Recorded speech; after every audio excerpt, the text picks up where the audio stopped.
প্রিয় ফোর্থ সেমিস্টারের ছাত্রছাত্রীরা, আজকে তোমাদের আলোচ্য বিষয় শিক্ষা সদন টিউটোরিয়াল হলের উপস্থাপনায় হিস্ট্রি এমডিসি 5, যার পরীক্ষা রয়েছে 3 তারিখ দুপুর 2টো থেকে।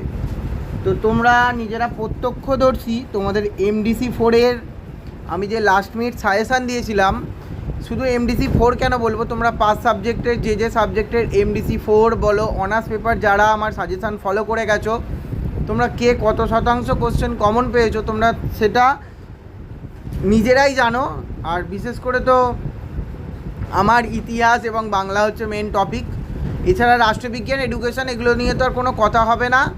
যারা যার সাজেশান ফলো করে গেছে, প্রায় যদি বলি 100% কমন, তাহলে বোধহয় আমার নিজের অপমান হবে।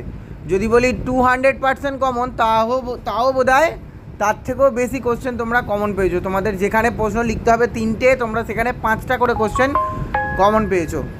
তো যাক, আমি আর এত কথা না বাড়িয়ে তোমাদের, এটা আমার ফোর্থ সেমিস্টারের তোমাদের পাসের লাস্ট সাজেশান।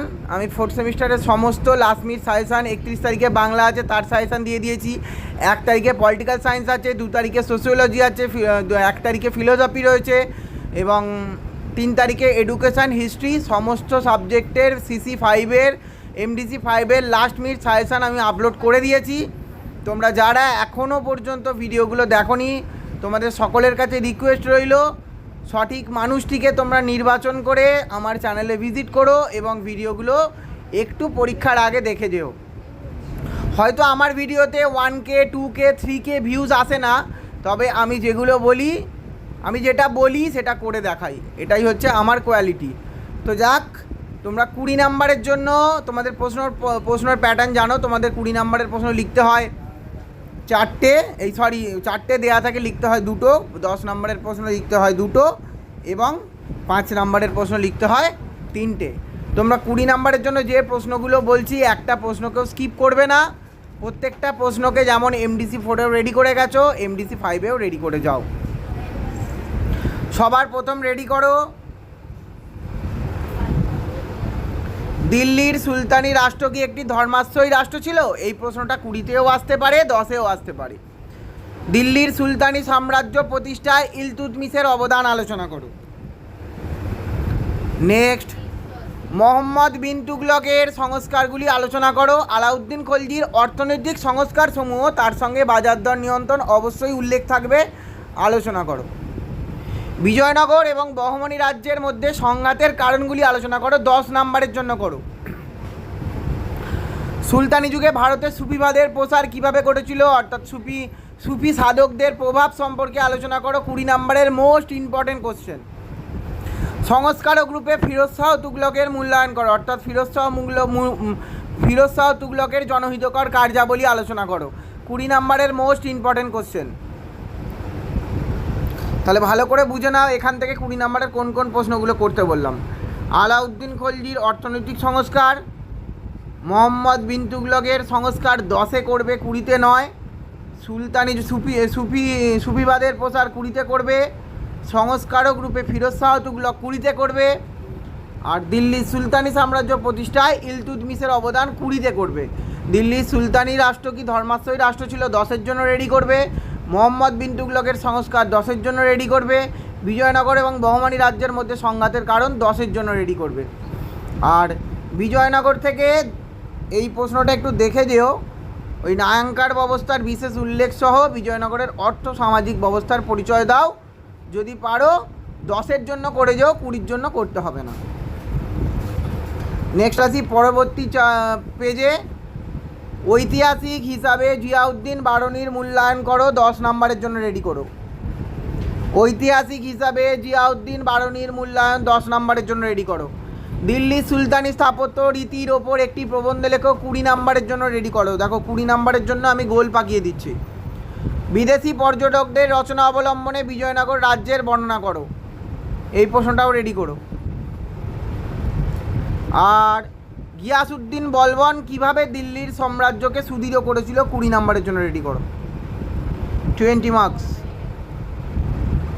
সুলতানি যুগের ইতিহাসের প্রধান প্রধান উপাদান 5-এ দেখো এবং 10-এ দেখো। আর একটা প্রশ্ন বলবো, সুলতানি যুগে কৃষকদের অর্থনীতির অবস্থা কেমন ছিল? 10-এর জন্য রেডি করো। বাংলায় এটা নয়,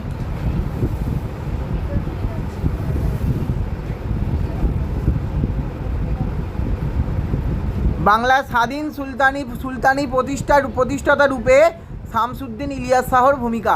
20 নম্বরের জন্য দেখো।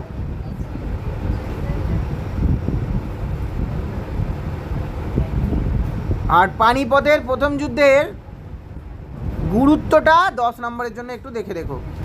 পানিপথের প্রথম যুদ্ধের গুরুত্ব 10 নম্বরের জন্য দেখো। তাহলে দেখো 20 নম্বরের জন্য আমি যে প্রশ্নগুলো দিলাম আমি আর একবার তোমাদের রিপিট করিয়ে দিই। 20 নম্বরের জন্য রেডি করো।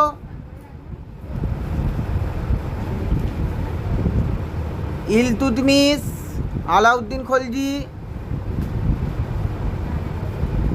সুফিবাদ, ফিরোজ শাহ তুগলক। 4টে।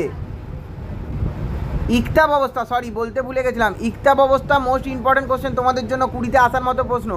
সুলতানি যুগে ইকতাব অবস্থার বিবর্তন আর ইকতাব অবস্থার বৈশিষ্ট্য। 3, 2, 5টা প্রশ্ন দিয়ে হয়ে গেল এখানে 20 নম্বরে। আচ্ছা, এদিক থেকে 20 নম্বরের জন্য করো। দিল্লির সুলতানি স্থাপত্য রীতি, বিদেশি পর্যটকদের রচনা অবলম্বনে বিজয়নগর, গিয়াসউদ্দিন বলবন,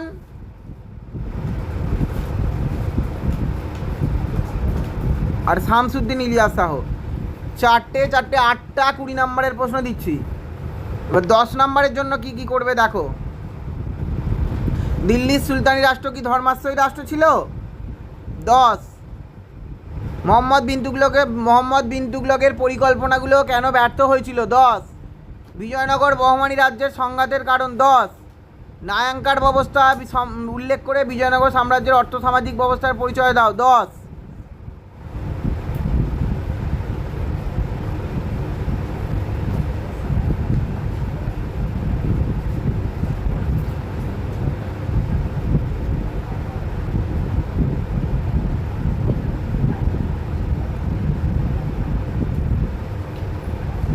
আচ্ছা, আর 10-এর জন্য রেডি করো। ঐতিহাসিক হিসাবে জিয়াউদ্দিন বারনির মূল্যায়ন করো। 10। বিদেশি পর্যটকদের রচনা অবলম্বনে বিজয়নগর রাজ্যের বর্ণনা দাও। 10। আর কি 10-এ বললাম? পানিপথের প্রথম যুদ্ধের তাৎপর্য ব্যাখ্যা করো। 10-এর জন্য রেডি করো। হয়ে গেল 10 নম্বর এবং 20 নম্বরের যে প্রশ্নগুলো বলে দিলাম সেই প্রশ্নগুলো করে যাও। পরীক্ষায় প্রশ্ন কমন না পেলে আমাকে এলে বলবে। 5 নম্বরের জন্য রেডি করো।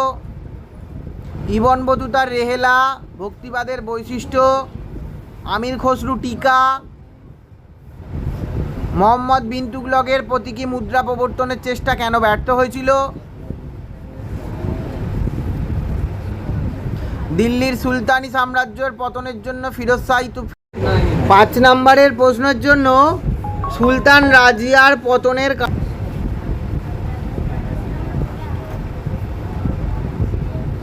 আচ্ছা, দিল্লির সুলতানদের সঙ্গে খলিফাদের সম্পর্ক কেমন ছিল?